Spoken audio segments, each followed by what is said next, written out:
ये कुतुब मीनार के अमित शाह ने बनाई है। कुतुब मीनार कुतुबुद्दीन ऐबक और इल्तुतमिश ने नहीं बनाई।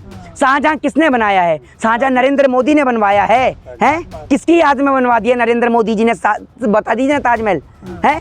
ये भैया ऐसे लोग हैं। इतिहास खत्म होगा। तुम्हें इतने शौक हैं झंडे लहराने के भगवा, तो एक काम करो ना, अपने विश्व हिंदू परिषद को, बजरंग दल को और आरएसएस वाले तीनों जरा मिलके चले जाएं अरुणाचल प्रदेश। अरुणाचल प्रदेश पर चाइना ने 11 जगहों के नाम बदल दिए हैं। फिर मैं देखूंगा आपके पास कितनी ताकत है। कच्चा फटा पड़ा है, पैंट फटी पड़ी है, हाथ में झंडा लेके लहरा रहे हैं भगवा भगवा। अबे तुम्हें संविधान की जानकारी तुम्हें नहीं है, तुम्हें देश की इकोनॉमी की जानकारी नहीं है, तुम्हें जीडीपी की जानकारी नहीं है। देश बेरोजगारी से जूझ रहा है, किसान जो है वो आत्महत्या कर रहा है, जवान सरहद पे शहीद हो रहा है, उसके बारे में तुम मदरसे को जलाकर क्या कर लिया? 1400 साल से इस्लाम के ऊपर अत्याचार होता आ रहा है। इस्लाम तब नहीं मिटा तो अब कहां से मिटेगा? ये बेरोजगारी वाले कीड़े हैं, इनकी जेब में 500 का नोट सरकार डालती है। उसके बाद ये कीड़े, कोई मस्जिद के बाहर झंडा लहरा रहा है, कोई मस्जिद के गुंबद पे चढ़ने की कोशिश करता है और कोई मस्जिद के बाहर जय श्री राम चिल्लाता है। केवल जय श्री राम नहीं। अगर आपको मस्जिदों पे झंडा लहराना है तो आप लहराइए अफगानिस्तान की मस्जिदों पर, पाकिस्तान की मस्जिदों पर, हिंदुस्तान की मस्जिदों पर। आपका क्या मतलब है? क्या रोल है आपका? भारत बोलो उसको।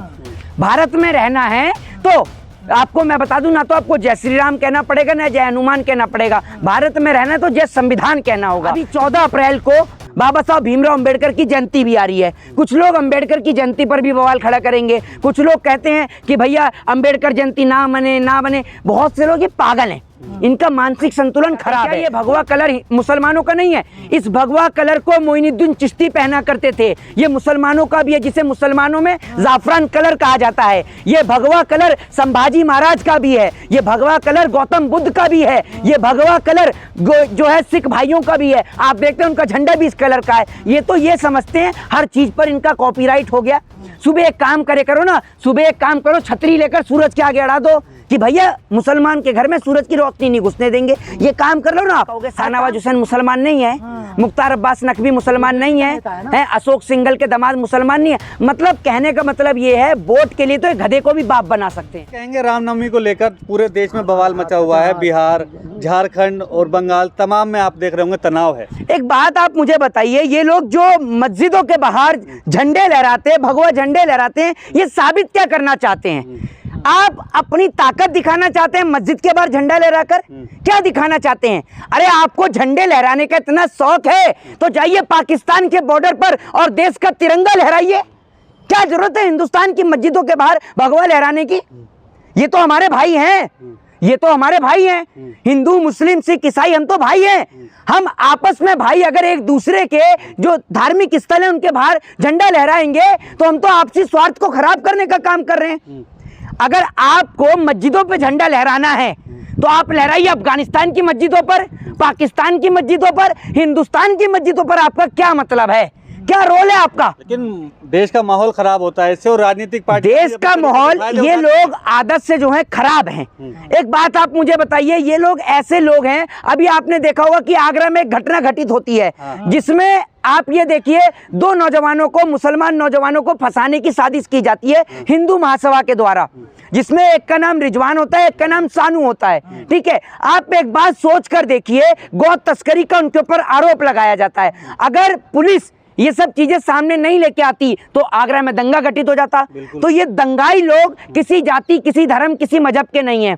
कच्चा फटा पड़ा है, पैंट फटी पड़ी है, हाथ में झंडा लेके लहरा रहे हैं भगवा भगवा। अबे तुम्हें संविधान की जानकारी तुम्हें नहीं है, तुम्हें देश की इकोनॉमी की जानकारी नहीं है, तुम्हें जीडीपी की जानकारी नहीं है। देश बेरोजगारी से जूझ रहा है, किसान जो है वो आत्महत्या कर रहा है, जवान सरहद पे शहीद हो रहा है, उसके बारे में तुम सोच नहीं रहे हो। और तुम्हें इतने शौक हैं झंडे लहराने के भगवा, तो एक काम करो ना, अपने विश्व हिंदू परिषद को, बजरंग दल को और आरएसएस वाले तीनों जरा मिलके चले जाएं अरुणाचल प्रदेश। अरुणाचल प्रदेश पर चाइना ने 11 जगहों के नाम बदल दिए हैं। फिर मैं देखूंगा आपके पास कितनी ताकत है। आप यहाँ के मुसलमानों के ऊपर जो उनकी मस्जिदों पर झंडा लहराते हैं, क्या साबित करना चाहते हैं? आप एक बात मुझे बताइए, एक शोभा यात्रा निकली, हमारे इधर हनुमान जी की यात्रा निकलती है, हनुमान जयंती के अवसर पर मुसलमान भाई शरबत बांट रहे होते हैं, कुछ मुसलमान भाई फूल बरसा रहे होते हैं। तो मैं आपको एक बात बता दूं, पांचों उंगलियां एक समान नहीं होती हैं और सभी हिंदू लोग एक समान नहीं होते हैं, ये भी मैं आपको बता दूं। ये तो कुछ दंगाई हैं जो रैली के अंदर घुसते हैं, चाहे रामनवमी का जुलूस हो, चाहे फिर वो आपका क्या कहते हैं इसका हनुमान जयंती का जुलूस हो। और अभी आप ये देख लीजिएगा, कुछ लोगों के में इतने बड़े बड़े कीड़े हैं, ये कीड़े जो है ना, ये सरकारी कीड़े हैं। ये सरकारी कीड़ा 500 रुपए में उत्पन्न होता है, 500 रुपए इनकी जेब में जाते हैं, बेरोजगार हैं, काम धंधा इनके पास है नहीं भैया, ये बेरोजगारी वाले कीड़े हैं। इनकी जेब में 500 का नोट सरकार डालती है, उसके बाद ये कीड़े कोई मस्जिद के बाहर झंडा लहरा रहा है, कोई मस्जिद के गुंबद पे चढ़ने की कोशिश करता है और कोई मस्जिद के बाहर जय श्री राम चिल्लाता है। केवल जय श्री राम नहीं चिल्ला रहे हैं, मदरसा जला दिया बिहार में और वहाँ पे धार्मिक किताब भी जली हैं। वो एक बात आप मुझे बताइए, आपने मदरसे को जलाकर क्या कर लिया? 1400 साल से इस्लाम के ऊपर अत्याचार होता आ रहा है। इस्लाम तब नहीं मिटा तो अब कहां से मिटेगा? और मिटेगा भी क्यों? मिटेगा भी क्यों? India is a democratic country. Bharat एक लोकतांत्रिक देश है, भारत एक धर्मनिरपेक्ष देश है, जहां पर हिंदू मुस्लिम सिख ईसाई सब बात में है। पहले बाबा साहब भीमराव अंबेडकर के संविधान के नाते हम सब लोग भारतीय हैं। अभी 14 अप्रैल को बाबा साहब भीमराव अंबेडकर की जयंती भी आ रही है। कुछ लोग अंबेडकर की जयंती पर भी बवाल खड़ा करेंगे, कुछ लोग कहते हैं कि भैया अंबेडकर जयंती ना बने। बहुत से लोग ये पागल हैं, इनका मानसिक संतुलन खराब है, तो इन लोगों को तो कोई तवज्जो देनी नहीं चाहिए। बात रही बिहार शरीफ की, तो हम लोग खुद, मैं आपको बता दूं, मैं भारतीय भी हूं और बड़ी दुखद होती है इस बात को देखते हुए कि वो लोग जो दंगा करते हैं, कोई भगवा गमछा डाले रहता है, कोई माथे पर तिलक लगाए होता है, फिर भी हम सभी की तरफ से माफ़ी मांगने का काम करते हैं कि ये जो बहुत घटना है, ये एक दुखद घटना है। इस घटना से हमारे दिल को भी जी कहाँ से आते हैं वो भी तो देखिए। ये मैं आपको क्या बता रहा हूँ, पत्थरे भी आते हैं, कंच की बोतलें भी आती हैं। जब जेब में 500 का नोट आता है तो कंच की बोतलें और पत्थरों का इंतजाम तो पहले ही रहता है। ये बात आप सोच लीजिए। भैया रामनवमी का पर्व है, आराम से मनाइए। अभी आप देख लीजिएगा 14 अप्रैल अंबेडकर साहब की जयंती है, देख लीजिएगा कितनी तलवारें लहरेंगी, कितने बंदूकें लहरेंगे, कुछ नहीं लहरता। लोगों के हाथ में किताबें दिखेंगी संविधान की, सब इंटेलेक्चुअल्स लोग चलेंगे। तो हम आपसे यही कहना चाहते हैं, रामनवमी का पर्व है, हनुमान जयंती की शोभा यात्रा है, उसको शोभा यात्रा को शोभा रहने दीजिए, उसकी शोभा बनी रहने दीजिए, उसको मर्यादा पुरुषोत्तम, सुन लीजिए, मर्यादा पुरुषोत्तम भगवान श्री राम की मर्यादा को बना रहने दीजिए। क्यों आप ये दंगे कराने में लगे हुए हैं, उन्माद फैलाने में लगे हुए हैं? अरे आप लोग प्यार का पैगाम दीजिए। अगर आप ये देखिए, हमारे उधर से हनुमान जयंती की शोभा यात्रा निकली तो जहाँ जहाँ मस्जिद बीच में पड़ी, हमने वहाँ पर सिर्फ एक ही गाना चलाया कि भाई हम हिंदू मुस्लिम सिख ईसाई हम वतन हम नाम है, जो करे हमको जुदा मजहब नहीं इल्जाम है। इससे एक हिंदू मुस्लिम के बीच एक एकता का पैगाम गया। और सबसे बड़ी बात मैं ये देखता हूँ कि जब शोभा यात्रा निकलती है तो शोभा यात्रा के दौरान मुस्लिम बहनें हों, मुसलमान भाई हों या उनके छोटे छोटे बच्चे हों, सब लोग शोभा यात्रा को देखते हैं। और शोभा यात्रा को देखते हैं, उसमें प्रसाद बंटता है, कहीं पे शरबत बंटता है, तो बच्चे पीते भी हैं। मैं आपको बता दूं, कोई भी धर्म में मार पिटाई, किसी को लड़ाई झगड़ा नहीं लिखा। ना हमारे धर्म में ये लिखा कि मुसलमान का गला काट दो, ना ही मुसलमान के धर्म में ये लिखा कि हिंदू का गला काट दो। अरे हम तो भाई हैं, हम आपस में मिलजुल कर रहेंगे तभी तो हम अमेरिका से लड़ पाएंगे, चाइना से लड़ पाएंगे। जो बजाया जाता है हिंदुस्तान में रहना है तो जय श्री राम कहना होगा। क्यों कहना है?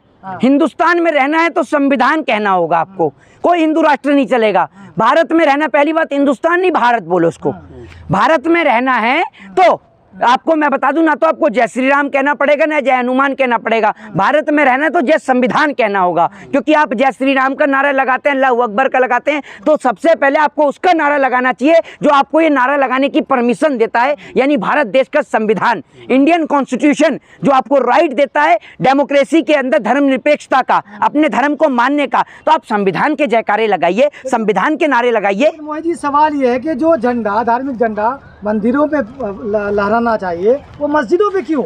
ये मुझे आप बताइए, ये जो झंडा है आप ये देख रहे हैं भगवा कलर, इसी कलर का झंडा होता है। क्या साबित करना चाहते हैं? क्या ये भगवा कलर मुसलमानों का नहीं है? इस भगवा कलर को मोइनुद्दीन चिश्ती पहना करते थे।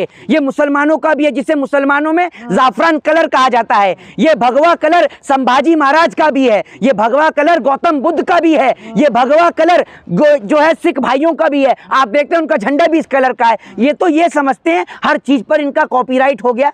सुबह एक काम करे करो ना, सुबह एक काम करो, छतरी लेकर सूरज के आगे अड़ा दो कि भैया मुसलमान के घर में सूरज की रोशनी नहीं घुसने देंगे। ये काम कर लो ना आप, हर काम कर लो आप। ये लोग इस देश में इतनी नफरत पैदा कर चुके हैं और ये लोग चाहते हैं कि हिंदू मुसलमान आपस में लड़े, तभी तो मुसलमानों को फंसाने के लिए खुद गौ तस्करी करते हैं और आरोप मुसलमानों के ऊपर लगाते हैं। तो ये लोगों को लड़ाना चाहते हैं। भगवा का इतिहास बता रहे थे, मुगलों का इतिहास खत्म करने की बात हो रही है, एनसीईआरटी से चैप्टर हटा रहे हैं। ये पढ़े लिखे लोग हैं नहीं, सब अनपढ़ जाहिल और गवार लोग हैं। 1398 बहुत इंटरेस्टिंग साल है भारत देश का। Taimur entered in India. Taimur Bharat देश के अंदर आता है, आकर पूरे भारत देश को लूट कर चला जाता है। ये जाहिलियत भरे लोग हैं, इन्होंने ये सब चीज़ पढ़ी भी नहीं होगी। मैं इन्हें पढ़ा देता हूँ, जाहिल लोग हैं। क्योंकि बहुत सारे लोग मैं देखता हूँ वो सोशल मीडिया पे हिंदू मुसलमान करने लगते हैं, पढ़े लिखे हैं नहीं, पता कुछ है नहीं। तो इंटेलेक्चुअल चीज़ें बताइए जो आपको इंटेलेक्चुअल ऑडियंस भी देखे। 1398 Taimur enter in India. Taimur Bharat देश में आता है और पूरे भारत देश को लूटकर खंगाल करके चला जाता है।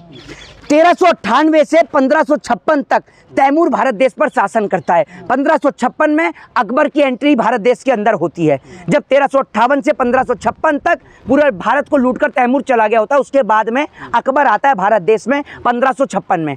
आपने देखा औरंगजेब रोड का नाम बदल दिया, बाबर रोड का नाम बदल दिया, अलीगढ़ का नाम हरिगढ़ कर दिया, इलाहाबाद का प्रयागराज कर दिया, लेकिन अकबर का नाम नहीं बदला है।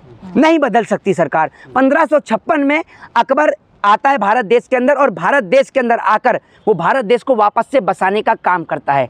1556 से लेकर मैं आपको बता दूं कि वो 16वीं शताब्दी तक जो है पूरे भारत को स्टैब्लिश करने का काम करता है और उसके बाद में पूरे भारत को बसाता है। तो अकबर ने इस देश को लूटा नहीं, भारत देश को बसाया है। उसके बाद में मैं आपको बता दूं आज तक मुगलों की रेवेन्यू पॉलिसी को इस देश की सरकार अपनाती है। क्या है सिविल सर्विस की परीक्षा? जो मनसबदारी सिस्टम है वही सिविल सर्विसेज की परीक्षा है। ठीक है, तो गवर्नमेंट जिन मुगलों की बात करती है, तो एक बात मुझे बताइए, औरंगजेब से लड़ाई महाराणा प्रताप ने किससे लड़ाई लड़ी? औरंगजेब को छोड़िए, महाराणा प्रताप ने किससे लड़ाई लड़ी? नरेंद्र मोदी से लड़ी या दिल्ली के मुख्यमंत्री अरविंद केजरीवाल से लड़ी? ये जो फेसबुकी और व्हाट्सएपिया नेता है ना, इनको कुछ पता है नहीं। सुबह सुबह बाथरूम में नहीं, ये बाथरूम में लेकर घुस जाते हैं। तो एक बात मुझे बताइए, ये कुतुब मीनार क्या अमित शाह ने बनाई है? कुतुब मीनार कुतुबुद्दीन ऐबक और इल्तुतमिश ने नहीं बनाई। शाहजहां किसने बनाया है? शाहजहां नरेंद्र मोदी ने बनवाया है। हैं? किसकी याद में बनवा दिया नरेंद्र मोदी जी ने? बता दीजिए ताजमहल है। ये भैया ऐसे लोग हैं। इतिहास खत्म होगा मोहित जी। तो क्या राजपूत का भी तो इतिहास जुड़ा हुआ सा? ये अकबर का, ये लोगों को ना सिर्फ लोगों को एक गुमराह करने की कोशिश है। एक और तो मुगलों से और मुसलमानों से इतनी नफरत। आपकी पार्टी के जो नेता हैं उनके बारे में आप क्या कहोगे? शाहनवाज हुसैन मुसलमान नहीं है, मुख्तार अब्बास नकवी मुसलमान नहीं है, अशोक सिंघल के दामाद मुसलमान नहीं है। मतलब कहने का मतलब ये है, वोट के लिए तो एक गधे को भी बाप बना सकते हैं। ये इनकी राजनीति है। तो मैं आपको बता दूं कि जो लोग इस देश में आपसी भाईचारे और प्रेम को समाप्त करना चाहते हैं, उनकी मंशा कभी कामयाब नहीं होगी। जय हिंद, जय भारत, वंदे मातरम।